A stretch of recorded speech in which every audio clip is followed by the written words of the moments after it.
I'm here at Yankee Stadium and I have the new Motorola Edge. It costs $700. If you're not familiar with the Edge, it's one of 3 devices in Motorola's premium tier of phones. And just like our lives have changed quite a bit in the past year, the Edge, the new one, has changed quite a bit too.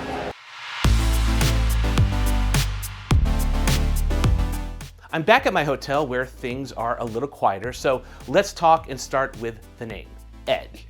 It has nothing to do with the lead guitarist of U2, and despite the first Edge phone having a curved edge display, it actually doesn't refer to that either, which is good because this new Edge has a flat display.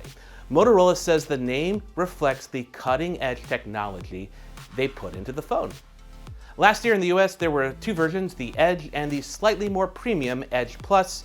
This year, at least so far, there's just the Edge. And it's gotten some pretty nifty upgrades in areas like its high refresh rate display, and it's been scaled back in other areas. Motorola's goal was to respond to the different ways all of us now use our phones versus a year and a half ago. So let's get into some details and start off with that 6.8-inch display. As I mentioned, the curved edges are gone, but the display supports a 144 Hz high refresh rate, which puts it on par with gaming-centric phones like the Asus ROG Phone 5, and is higher than the 120 Hz refresh rate on phones from OnePlus and Samsung. And we won't even talk about the iPhone and its 60 Hz refresh rate. Keep in mind the difference between 144 Hz and 120 Hz isn't huge. The idea is to stay ahead of things, especially if you plan on holding on to the phone for 2 or 3 years. And it's not just about gaming. Mundane things like Android animations and scrolling look so much better with a high refresh rate.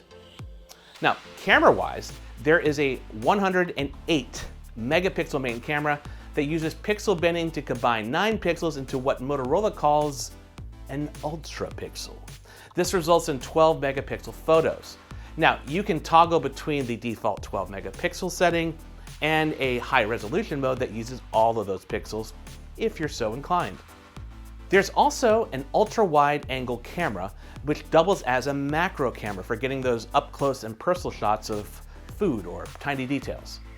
Rounding out the rear cameras is a 2 megapixel depth camera which works with the main camera for things like portrait mode photos. Now on the front is a brand new 32 megapixel selfie camera. Now this might be the highest resolution front-facing camera ever found on a Motorola phone. But one of the coolest features is a new automatic setting called low light AI selfie. So the way this works is when you're shooting in low light, it uses artificial intelligence to identify and improve parts of the photo and improve things like brightness and reducing image noise and enhancing the color. What's great about this, you don't have to turn it on. It just turns on automatically when the lighting you're in is below a certain lux level. But let's move on from the cameras to talk about another interesting feature called Ready For, as in ready for you or ready for whatever you need. What Ready For does is it lets you connect your phone wirelessly to a TV. So you can game from it, you can do a video chat from it, you have more desktop productivity and all kinds of things. You can even connect a Bluetooth controller and play your mobile games via Ready For. For video chats, you can use the higher quality cameras on the Edge and still have the big screen on a TV as your monitor for the call. All your mobile apps will show up in a resizable floating window, which is nice. It gives it a kind of a desktop experience for your phone. Now, there's already a Ready For spin-off called Ready For PC.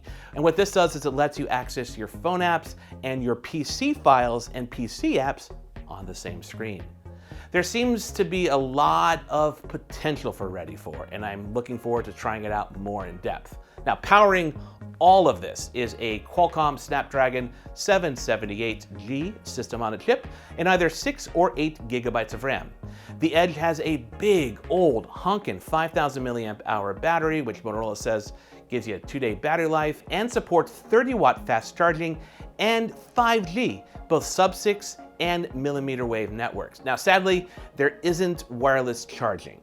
For a $700 phone, the Motorola Edge sounds pretty promising. To tempt you even more, Motorola is running a deal where you can get the Edge, not the U2 guy, for $500. That's $200 off.